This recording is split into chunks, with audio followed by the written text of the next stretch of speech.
Nigerians are dying, the economy is failing, there's a persistent rise in the price of commodity, and funny enough, there's a persistent fall and devaluation of the naira against the dollar, all resulting in economic hardship. The average Nigerian, who makes up almost the entire population, is crying out for hunger. What does this government have to say in response to that? Incompetent money laundering and lavish spending of economic funds on luxury. These and many more are what we'll talk about in this video. So if you're watching us for the very first time, kindly like, comment and share this video on all social media platforms, and don't forget to click on the notification icon to get notified of our next video, where we'll be back shortly.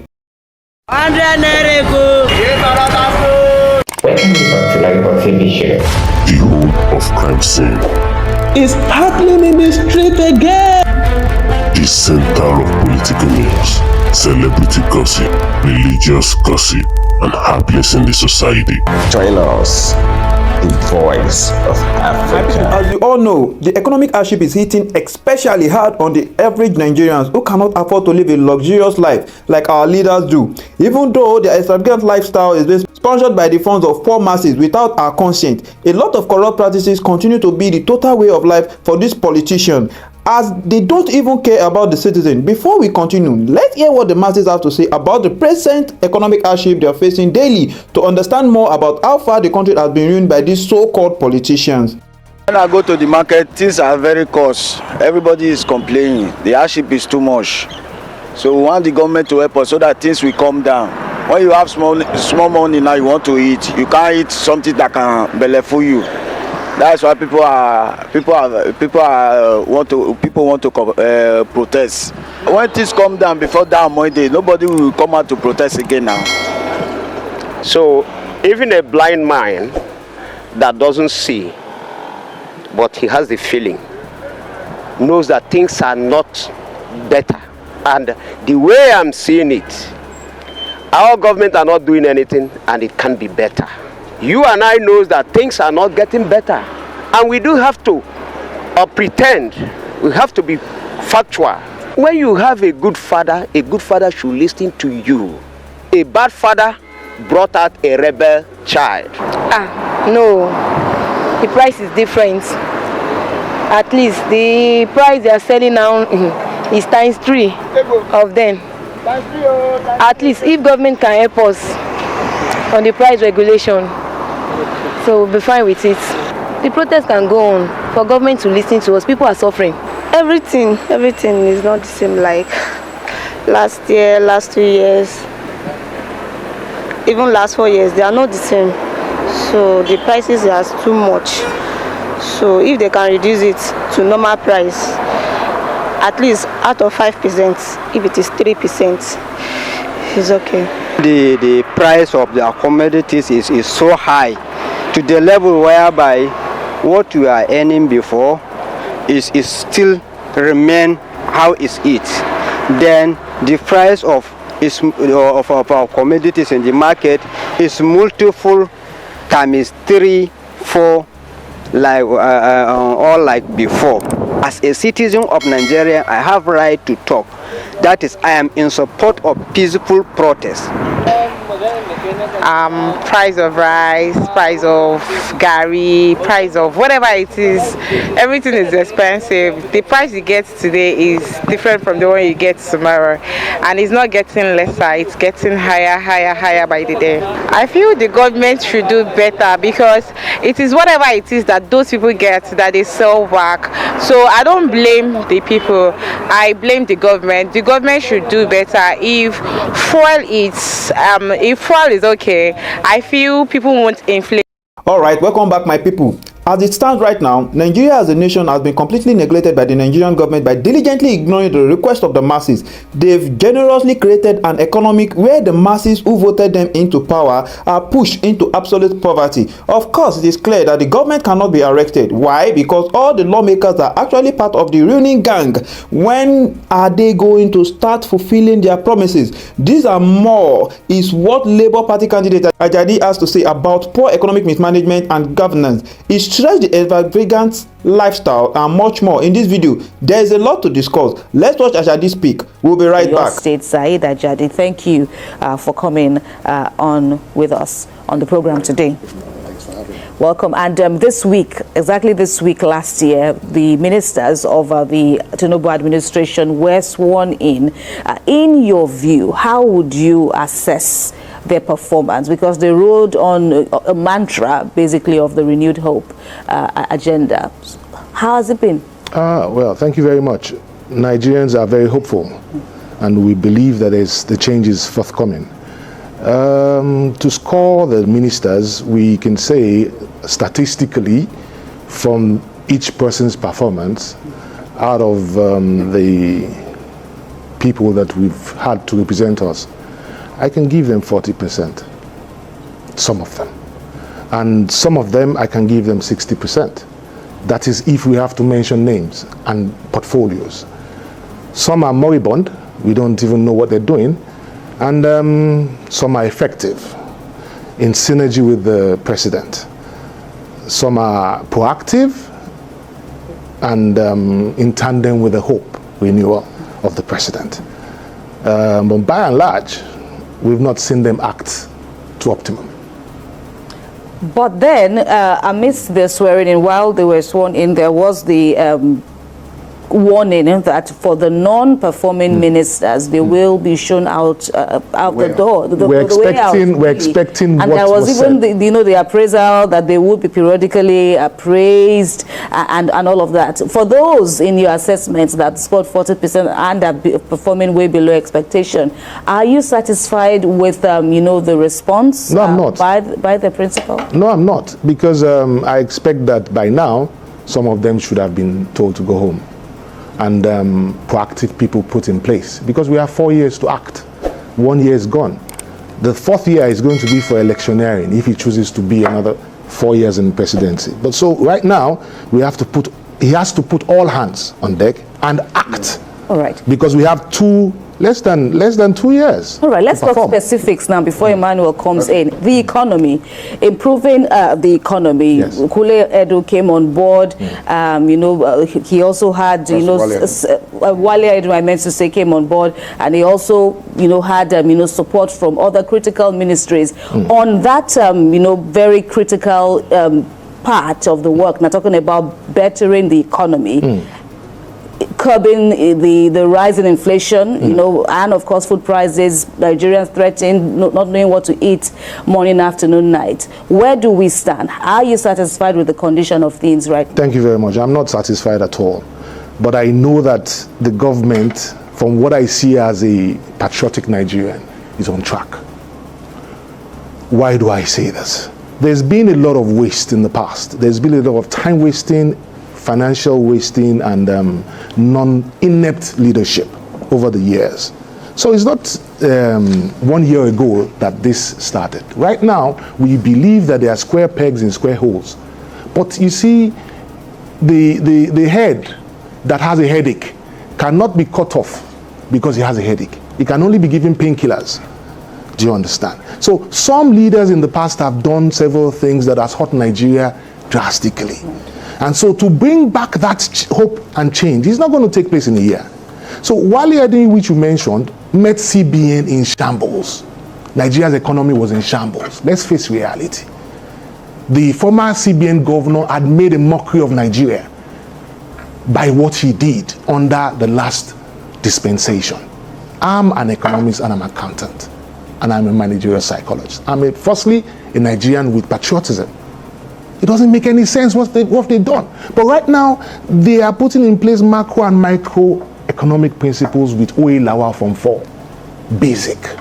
What we need to tell them is assist them to bring in derivative systems, financial science, whereby the derivations that we have in different locations of Nigeria can assist Wale Edu and the rest of his crew to function effectively. What do I mean? Government must have an interjection in farming, direct farming. It's called food security. Produce, warehouse, and monitor pricing structure. You can break inflation through that. Inflation is a basic tool in economics. It's not a big deal. So we should stop crying. Something that has been spoiled for 20 years, in 1 year, it's not feasible. So are you confident that this administration will fix the economy to ensure that Nigerians will go back home smiling again? Precisely. Let me tell you one thing. See the fluctuation in the naira.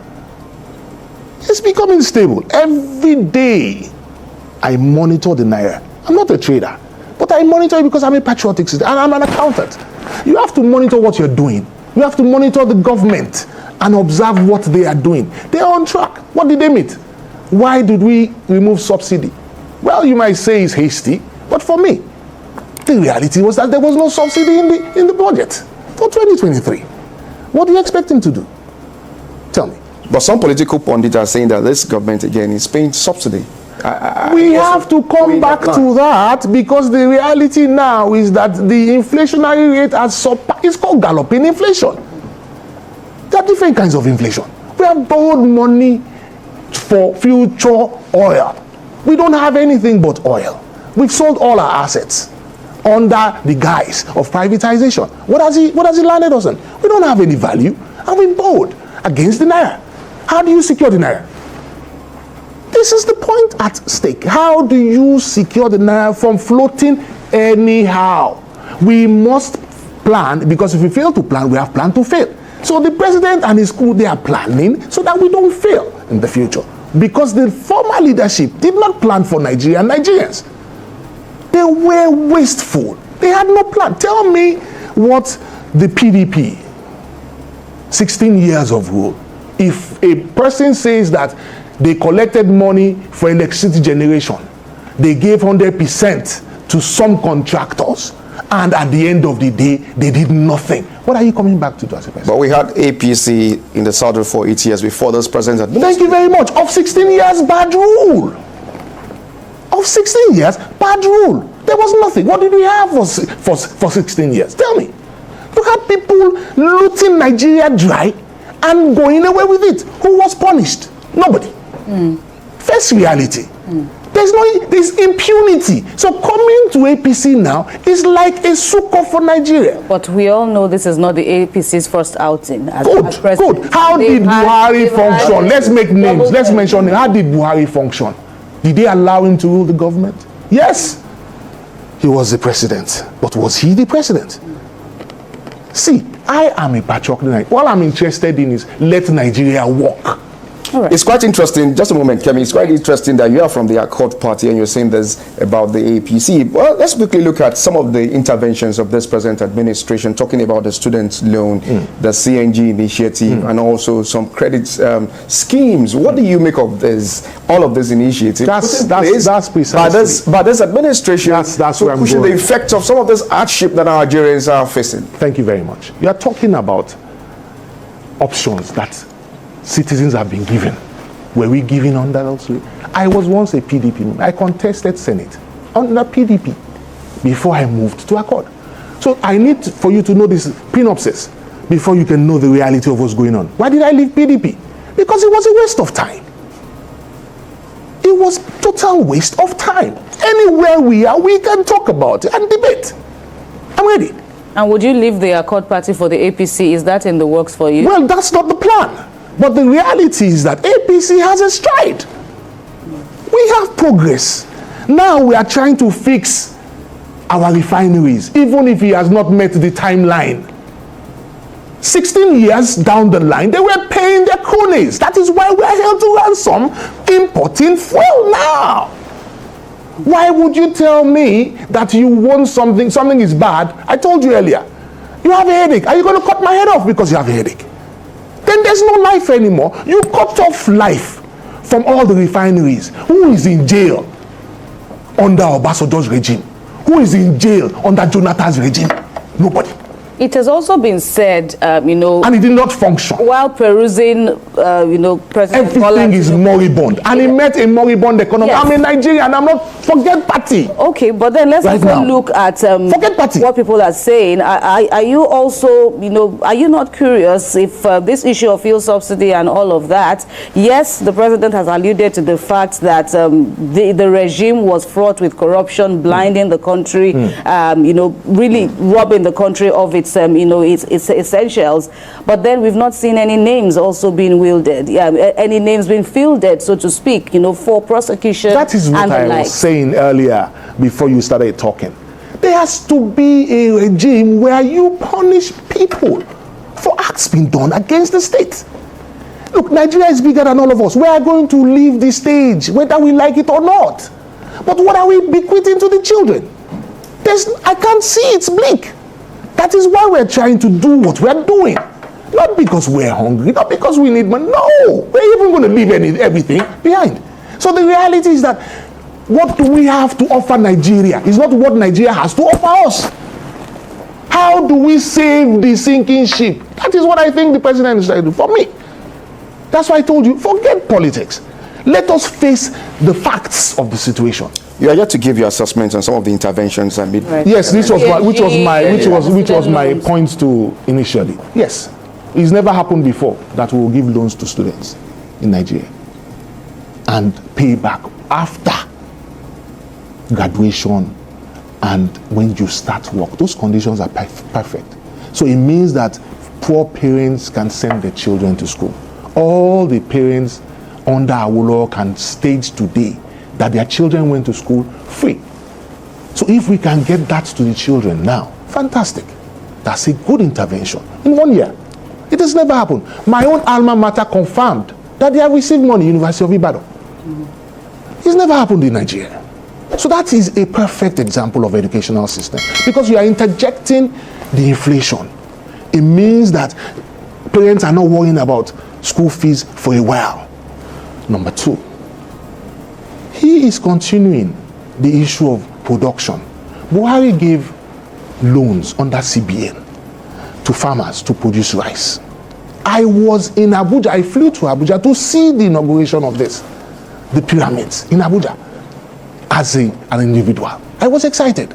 And he warned people, look, we gave you this money. Make sure you millers reduce the price. How much was rice at that point? It was 15,000.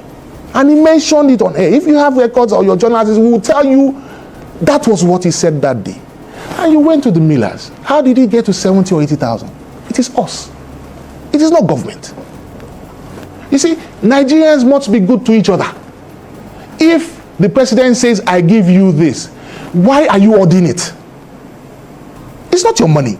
Who has audited the rice millers? Who has audited the association of rice? Who has audited the people that collected those loans, 965 billion?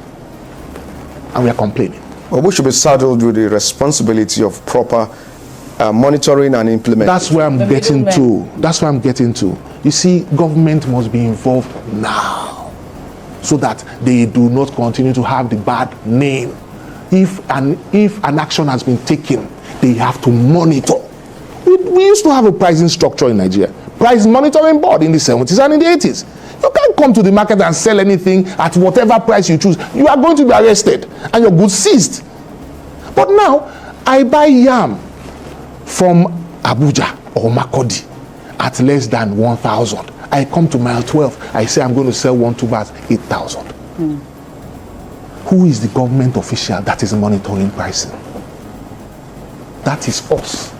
So that is the greed in the Nigeria, trying to maximize what the government is trying to do. So the best thing for government now is to recruit people, set up a board again, a pricing board, and have different states have your offices where you can go to market and monitor. For a government that is trying to cut costs, you're just saying they should bring in more people. You need to bring in more people in some agencies and let some people go and merge some agencies. Because you see, the reality is that when you say government should not do this, that means you are not thinking ahead. But I would also want you to spare some, the remainder of our limited time now to talk about that very important issue that Emmanuel raised now, the issue of cutting the cost of governance.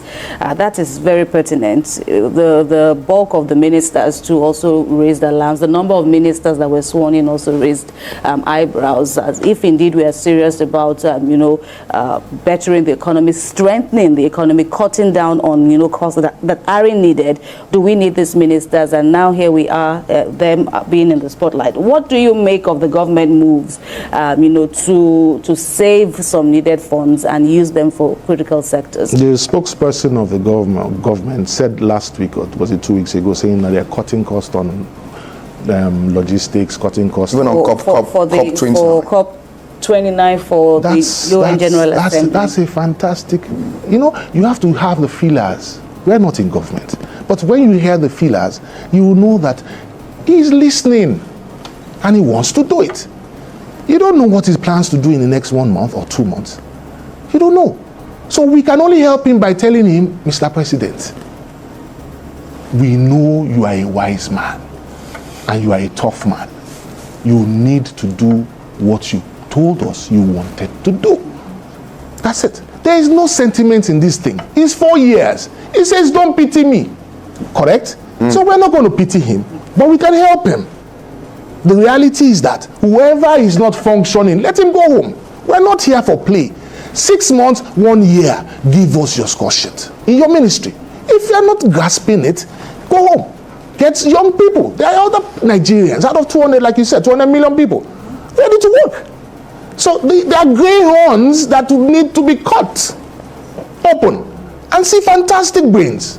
Because right now we need to introspect. We don't need people from the outside. We need the young people to be engaged. How do you engage them? It is all introspection and communal thinking. He said something. What you said, just a moment, sorry for cutting you. What you said just now, talking about young people, we have a couple of them in this administration. That's what I'm saying, more of them. You are soliciting for more. Why not? If a minister is not functioning, what does he need to be doing? Let him go. Okay, if you are pleading, I give you 6 months. Before the end of this year, let us see what you're capable of doing. If you're not doing anything, look, I am the president, it's my 4 years. So it's not the ministers that I employed or that I appointed that will delay me. No. Do what you need to do. My friend, go home. Look for young men. Get them in the system. Look, I give you 6 months. I want this and this and this and this to be done. Every access you need, I have. Come on. Do you know what the meaning of a president is? And a few weeks after the presidency celebrated its marked its 1 year in power, of course, we've been seeing, several youth. We witnessed, how protests were recorded across the country at the start of this August, over the discontent by Nigerians. What are your thoughts on the lessons that we should learn as a people? First on the part of government and even we as the followers. Fantastic. You're very apt with that statement, because the reality is that we studied all these things and we have not been able to practicalize. Like I said, there's leadership and there's followership. The president was once a follower. He led a protest. We could identify him. Soyinka led a protest. We could identify him. Now you have led a protest. You are carrying another flag of another country. That is treason. That is treason. Are you saying that you are insurrecting against Nigeria? Because this is not about the president anymore. This is about us. We have to realize that there is a lot going on underneath the radar. So for me, he has also listened to something very, very important: subsidy. NNPC said, okay, we've made profit of so. Maybe we can use that to save Nigeria or Suko to subsidy. Dangote is about to churn out petrol. We should stop him. It's a shame for us to be importing fuel. It doesn't make any sense. Whoever is in charge of making it happen, 6 months. If you are not doing your job, get fired. Whoever is next, this is what I want. What Nigerians are saying or want is that they want to get back to the market and see that what they are buying for 1,000 naira is now about 100 or 200. That is thinking. You have to work. Now the rains have come. It's pouring down every day. Are we in the farms? When we were growing up, primary, secondary school, we used to have farms. Each family. Over the summer, if you're not traveling abroad, you cannot afford it, you go to the farm. They will give you land, you cultivate yam and maize. And that's what you're going to eat, the family. So it's not about going to the market all the time. What it means is that we need to use our backs again. Go back to Nigeria. Awolowo did not have help when he was the premier of the Western region. He didn't have help. He didn't have money. It was introspection. How did he do it? Go to the associations, work with them, give them the seedlings, produce, buy it off international standard. If the prices are down, control it. It's very easy. Nigeria is very easy to maintain. Whoever is not in line, let him be punished. I'm confident because you sound so confident in this administration. You sound so confident in this administration.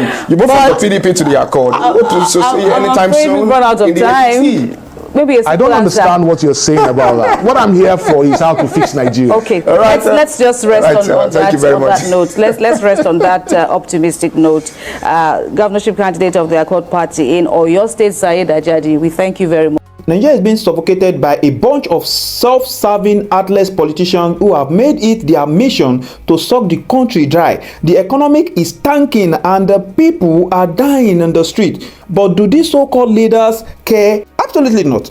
They are too busy living their best life on the backs of the very people they've plunged into misery. The average Nigerian can barely scrape by. The price of the basic necessity rising by the day. Meanwhile, the naira is free fall against the dollar, turning our hard-earned money into worthless paper. And what's the government response? A whole lot of nothing. Actually, it's worse than nothing. They are actively making the situation worse with their incompetency and blatant corruption.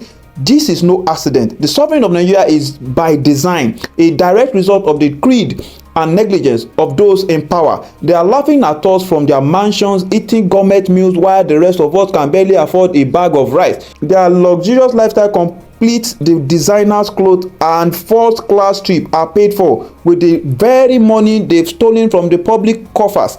It's robbery plain and simple, and we are the ones getting robbed. Corruption is no longer the exception in Nigeria. It's the rule. It's the blood running through the veins of our politician system.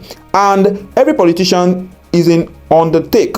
They've turned government into a get-rich-quick scheme, and we are the ones paying the price. It's not just an issue of a few bad apples. The whole country is rotting, and the worst part, they've rigged the game so that they are untouchable. Who is going to hold them accountable when the very lawmakers who should be protecting us are in on the scam? It's one big corrupt circle jerk, and we are the ones left out in the cold. These politicians have the audacity to think we are too stupid to notice. They all roll out their empty promises during election season, smile for the camera and expect us to just roll over and accept our fate. But Nigerians are no fools, and the anger is boiling over. We are tired of being used, tired of being lied to, and tired of being pushed to the brink. Why these thieves should scourge themselves on our suffering? Labour Party candidate Ajadi is one of the few brave enough to call out the nonsense for what it is. He's not mixing words when he says the government has failed. They've taken the first trust of the people and used it as a toilet paper, wiping away any trace of accountability and responsibility. Ajadi is shining a light on the filthy underbelly of Nigerian politics, exposing the extravagant lifestyle of these so-called leaders who live like king while the rest of us struggle to survive. This isn't just Ajadi's fight, it's all of us. Every Nigerian who has been pushed to the edge by this economic disaster, every family that has been torn apart by poverty, every child that has gone to bed hungry because our leaders are too busy filling their own pocket. This is our battle, and it's about time we start fighting back. We've been silent for so long, and the time has come to meet our voices heard. The politicians think they can keep playing us for fools, but they are about to learn just how wrongly they are. The days of sitting idly by while they ruin our country are over. It's time to hold them accountable, to drag their corruption into the light, and to demand the justice we deserve. This fight isn't just for us, it's for the future of Nigeria. And trust me, the people are ready to rise, and they will meet us at the October 1st protest. By then, they will know that we are not joking. So therefore, my people, don't forget to like, comment, and share this video to get more recommendations. And also, don't forget to click on the notification icons to get you notified of our next video. This one will be stopping for now. Stay tuned.